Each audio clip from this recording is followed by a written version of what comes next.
Tuesday's raining today. Is it just me, or does that look bigger than the one I took off yesterday?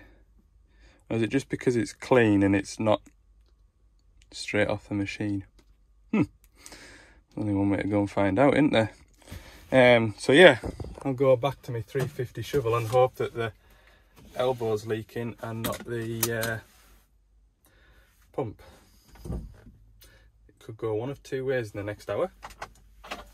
We'll go and find out, shall we? So, welcome back.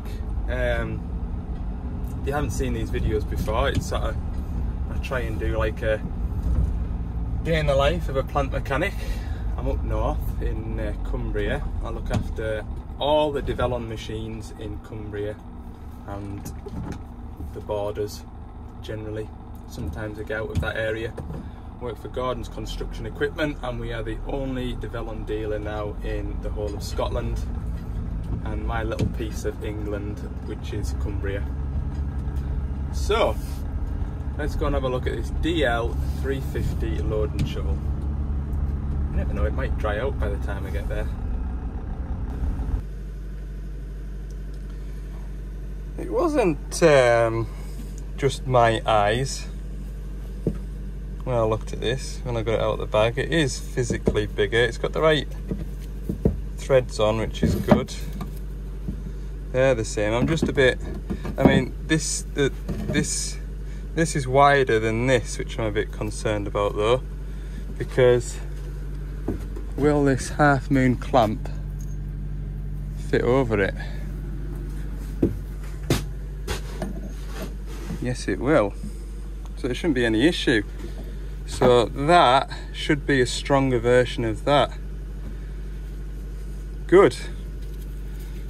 Maybe there's been issues with this. I know when I looked at the parts list, there was two different options based on the serial number of the machine. And I can't remember whether it's, I'm pretty sure this is quite an early machine. And maybe the later machine had like a big block which clamped to the pump, and then it had an adapter into it, and then it had a pipe that screwed up onto it. I think that's how it went. But anyway, we'd have to change the pipe because the pipe ends were different on the newer version. Pretty sure that's the way it went. Anyway, don't forget my clamp out. Looks like this should be, maybe it is just an issue that they've had and they've rectified it with a changed part. I'm hoping anyway.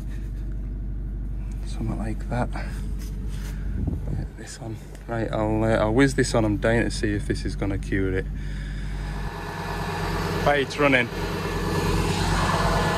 I've already had a look.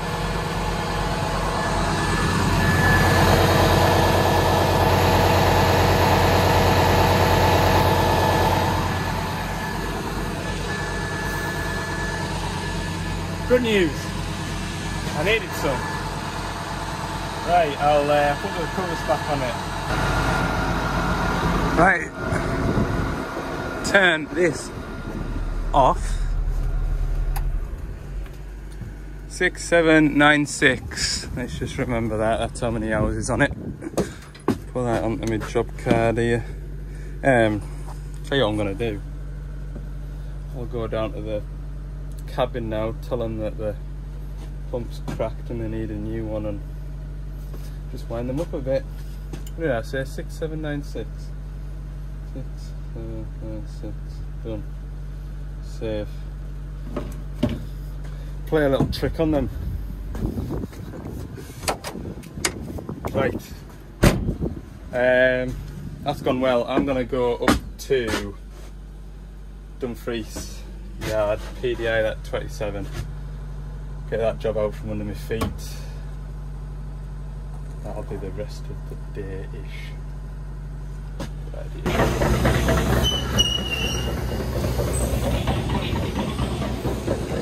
I'm up at Dumfries. I've been here since about 11 o'clock, something like that. Just been making up a light bracket for a work light on the front of this 27.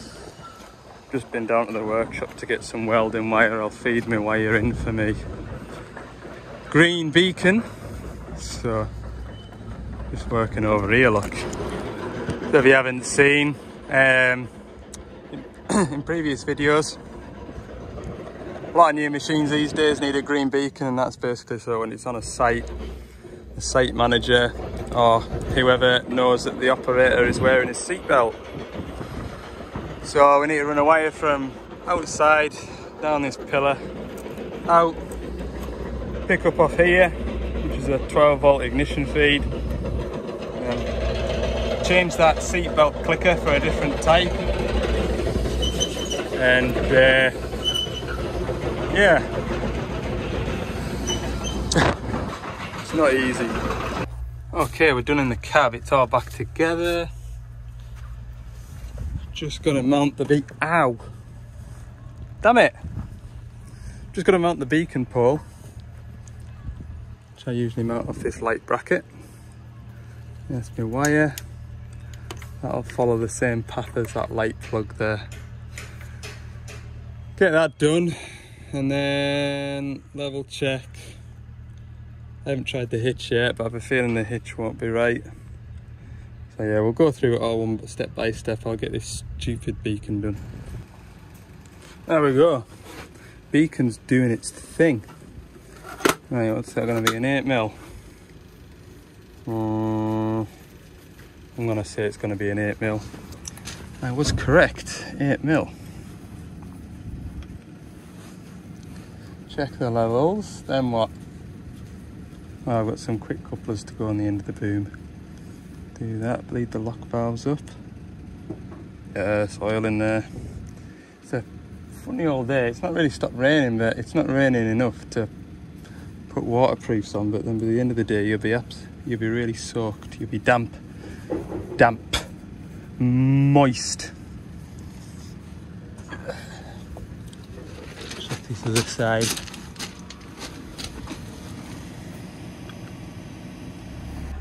Right, so I'm just going to check that the hitch is working properly, because some of these hitches, when they're piped up, you pull the dipper arm in and dead end the dipper arm, which means it's fed off the wrong pump. So to activate the hitch, we flick that up switch there, press the left hand button.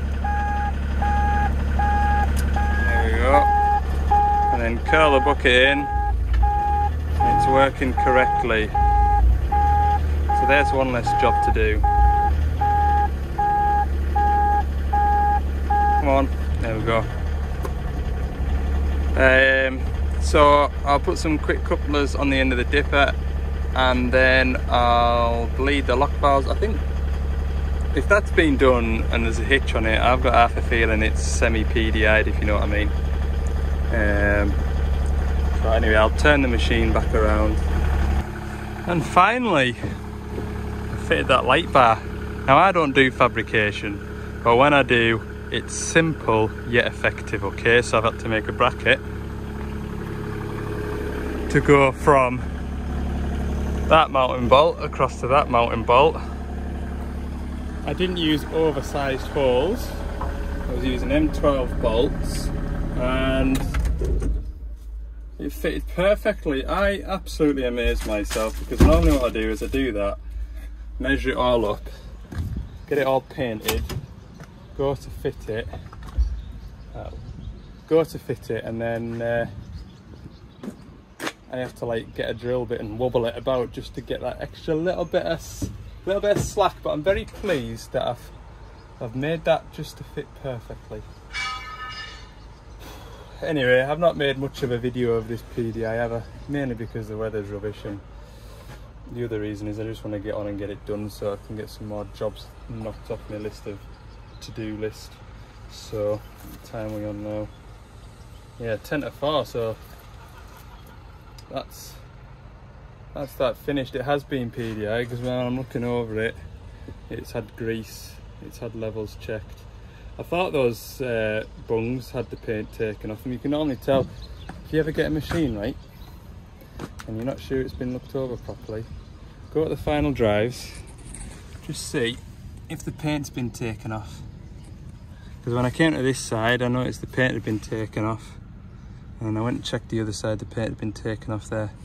Levels were spot on, but I've checked everything over again just to be sure. But yeah, it's definitely a grease because the hitch pipes have been swapped over at the back here. Dash is set up, I've done that little bit. Lock valves are bled up. So what else? I feel like there isn't. But yeah, we'll let the valeter have that and get all this grime off it. It's a nice thing about PDI machine up here. There's a fella here full time that preps machines to go out, and he does a much better job than me, believe it or not, because he has all the chemicals and all the gear to get the job done properly. As well, I've got a big bottle of truck wash and some foam cleaner. Oh, a quick look at my old van, look. It's in a sorry state. That was me. I'll take ownership of that. I reversed into a Schaefer telehandler, and that was part of it there. But yeah, oh, look at the inside. Look. Oh, my mat. It absolutely stinks in here. 183,000. I took it up to 100. Did I get it to 130, 140? Something like that. It's like driving an old bum and don't know what. Yeah, really long arms. Look, I've got hardly any bend in my arm. Oh God, horrible thing to drive. Well, you don't realise at the time till you drive something. Look at that. That's your adjustment. Doesn't come out towards you. That was my biggest problem with it. It didn't come out towards you. Yeah, man, I spent many an hour in here. My old overhead switches, look, like a fighter pilot.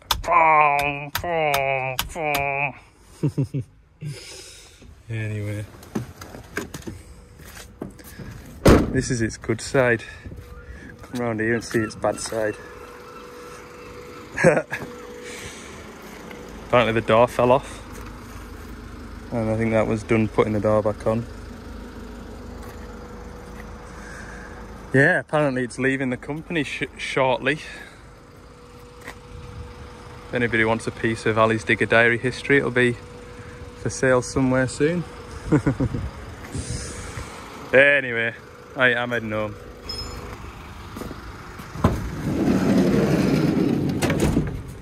Good start to the day. Got a flat spot.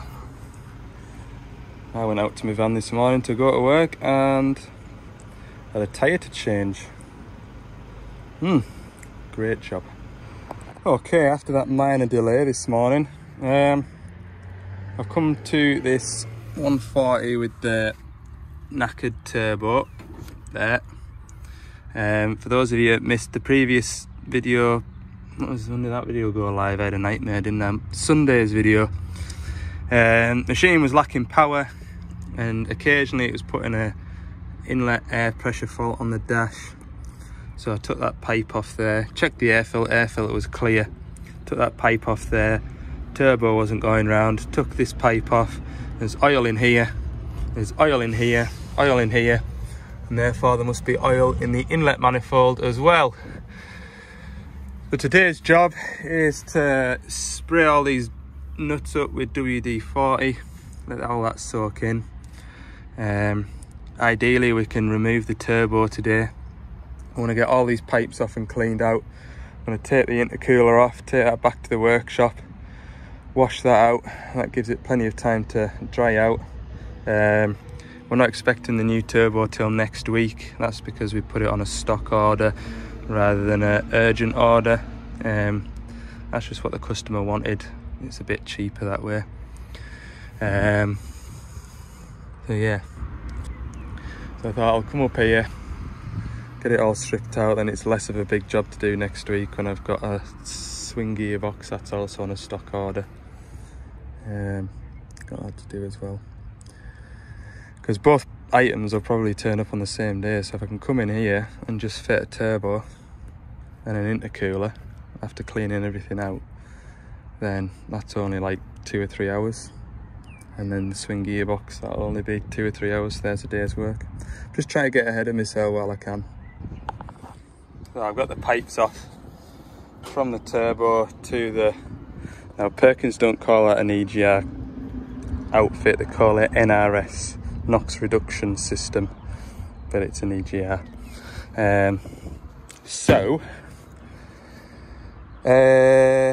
You can see all these pipes, they've got engine oil present. This one here as well. So they're all going to be cleaned out. So what I'll do now is I'll set up a time lapse. I think it's probably the best way to do it. I need to take all these plugs off these sensors around here, fold the wiring loom back, and just start doing my best to take stuff off as best I can.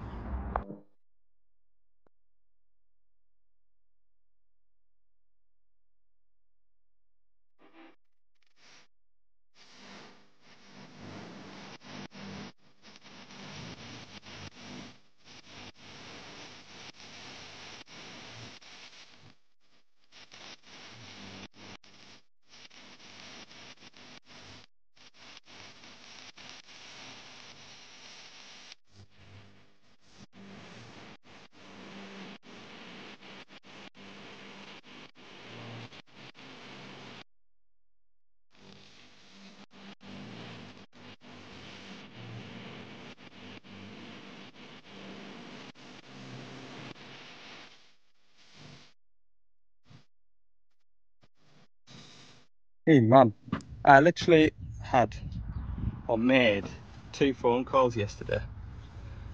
Lovely and quiet. I've surpassed that by about 9 o'clock this morning. So I've got another job to go to after this. Coolant leak on an 85.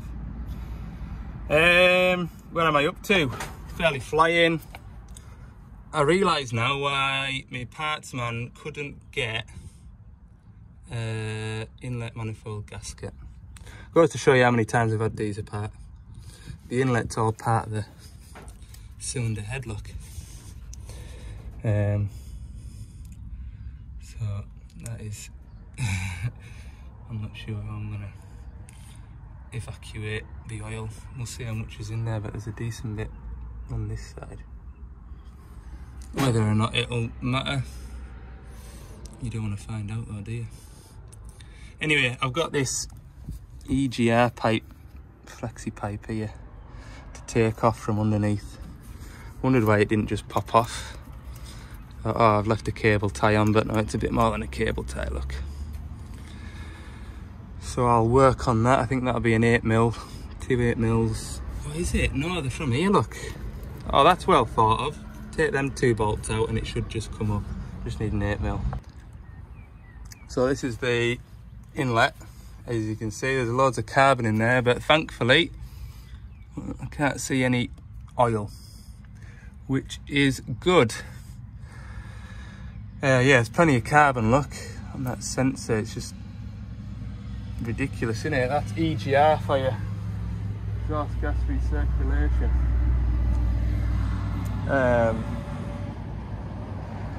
And you see the point at which it recirculates. When you look in here, it's nice and clean apart from a bit of oil here. And then that venturi there is where the exhaust gas gets put back into the inlet side, and it looks like that. Yuck. Not nice. Anyway, we'll clean everything up to there. Okay, so I've got some body work off now. We're ready to try and do battle with these 4 nuts. Take this returns pipe. Oh no, then how do we do that last time? I've taken one of these turbos off to clean out an EGR cooler, which is that, or NRS cooler if you're a Perkins person. I can't remember how I did it now. No, maybe I didn't take the turbo off totally. Maybe I just took that pipe off. I think that's what I did, didn't I? Took that off there, took that off there, took the manifold bolts off, be fair, it needs a new manifold gasket. Perhaps that's what I did. Can't blooming remember. Anyway, we'll because that's cranked. That pipe in the bottom of there got like a flange, and then it's kind of like comes down and that way, so getting onto that one there, it'll be a real tinker, like it will. Do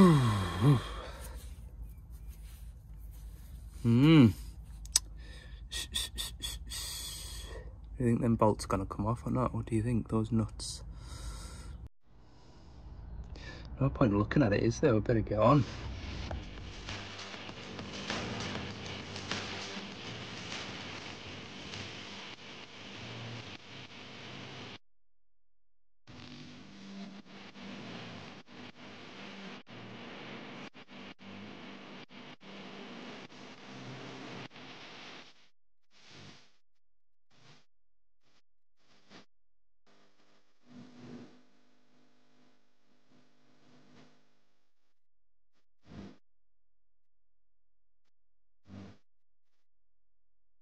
That wasn't bad at all.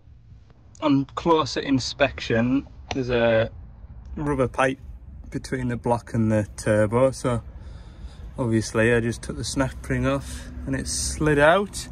So for those of you who don't know, why do we need oil going to a turbo? In here is a bearing that spins round and round very fast. When you've got the exhaust gases leaving the engine, that spins the turbine on that side, and that then forces the air into here, compresses it, shoves it through the oil cooler, intercooler, which makes it cooler, which combusts better. It goes into the inlet. So that bearing there needs lubricated, and so we need to lubricate that with the engine oil. So obviously when I come back to this, we're gonna drop the engine oil and change it, and then encourage them to do an engine oil change after a couple of days work. So yeah, that's the script. This is the pressurized side, the engine oil pressure, and that there is the return side, so the oil's going through the bearing, through the turbo here, and then back into the sump. Now there wasn't any engine oil pressure faults, so I'm not too concerned that way. However, we have got a little bit of wear on the outside of those fins in there, which means there'll be aluminium debris floating around.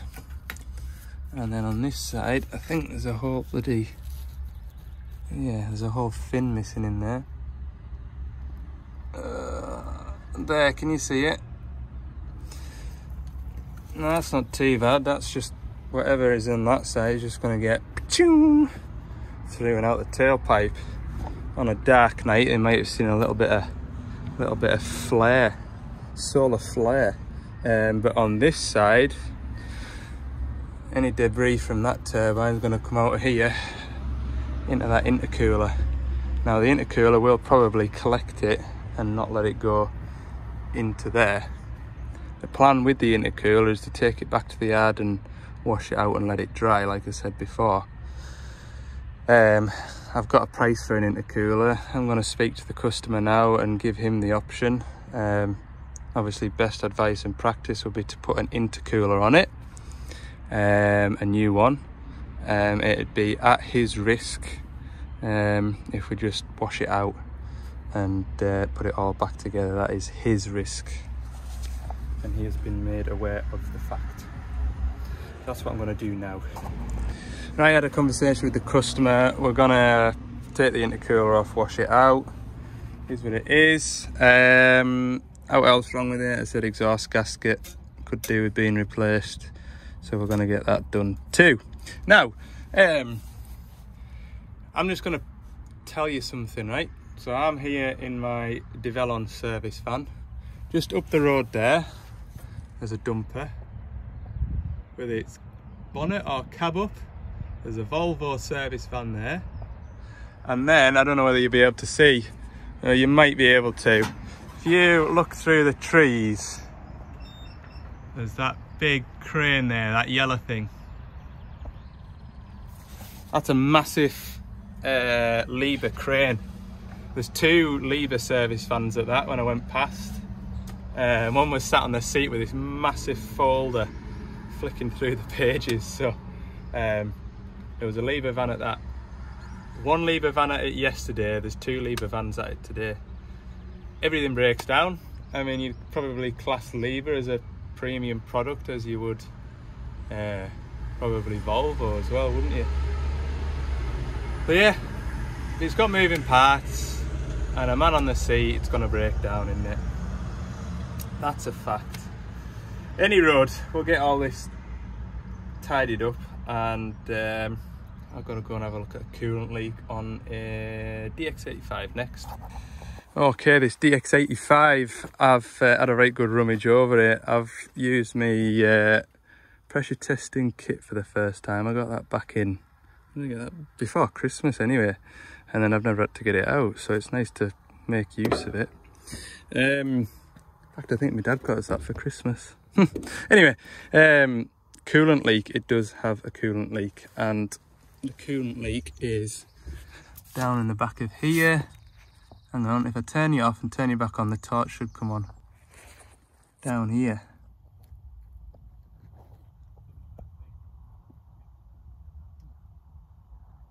Just there. So that is part of the sandwich plate. So we've got this bit here, which is the thermostat housing, which it could be leaking from. Below it then we've got the water pump, which the fan drives. That belt drives the water pump.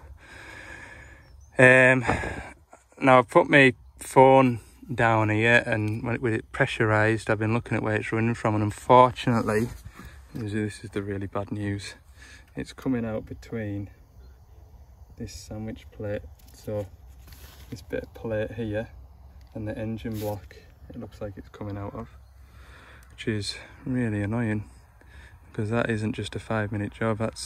This is part of it here. I'll show you on the parts list. So it is this gasket here on the parts list that's leaking. So that's all timing gears and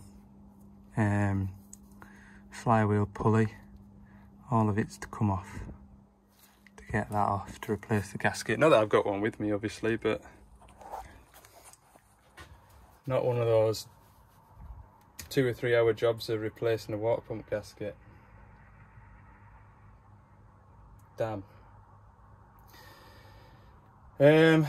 So I don't know whether it'd be better off doing it in a workshop.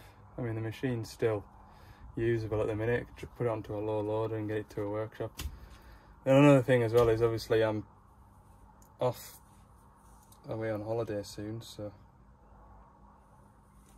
I don't want this to be sat in a workshop for a week. Just put it on a wagon and send it to HQ and tell them to deal with it.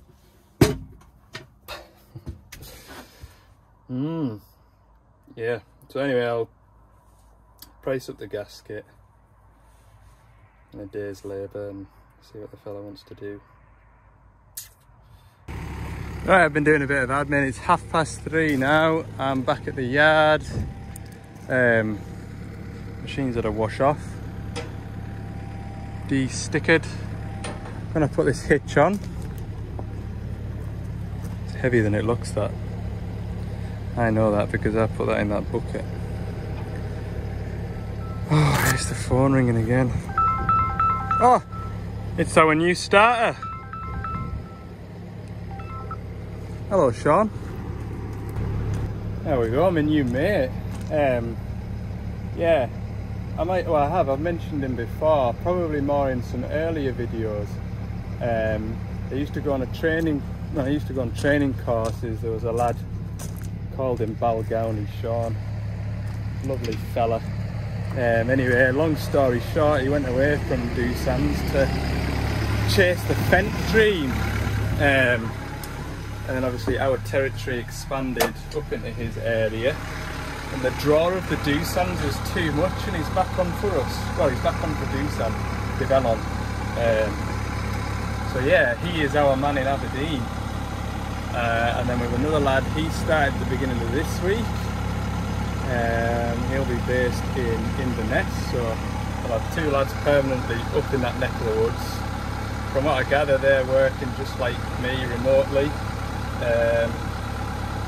So yeah, things should start to calm down a bit. I spoke to my boss about that coolant leak.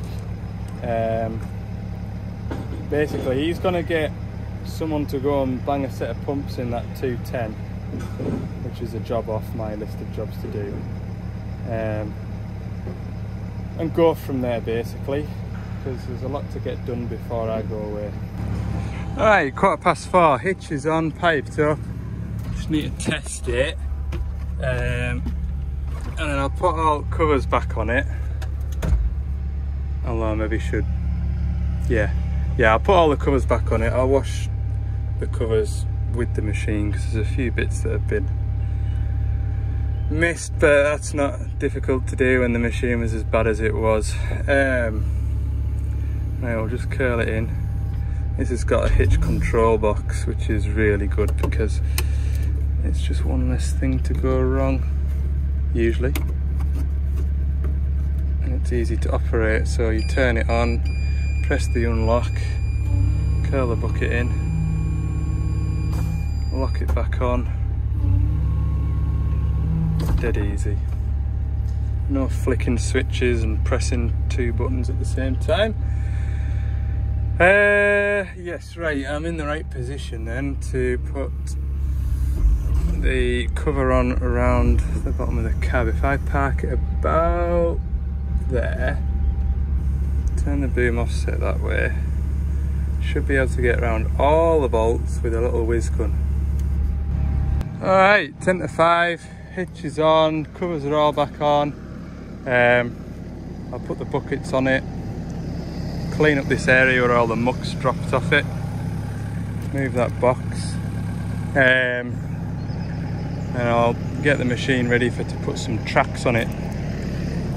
Probably tomorrow afternoon, first two air conditioning jobs of the year tomorrow. So yeah, there's something to look forward to. The curse of the aircon begins. Right, thanks for watching. I hope you've enjoyed this video. If you have, let me know by clicking the like button. If you haven't already, I'd appreciate it if you would. Please subscribe to the channel if you've enjoyed this content and you'd like to see more in the future. And yeah, enjoy the rest of your day, depending on when you're watching this, I suppose. See you in the next one.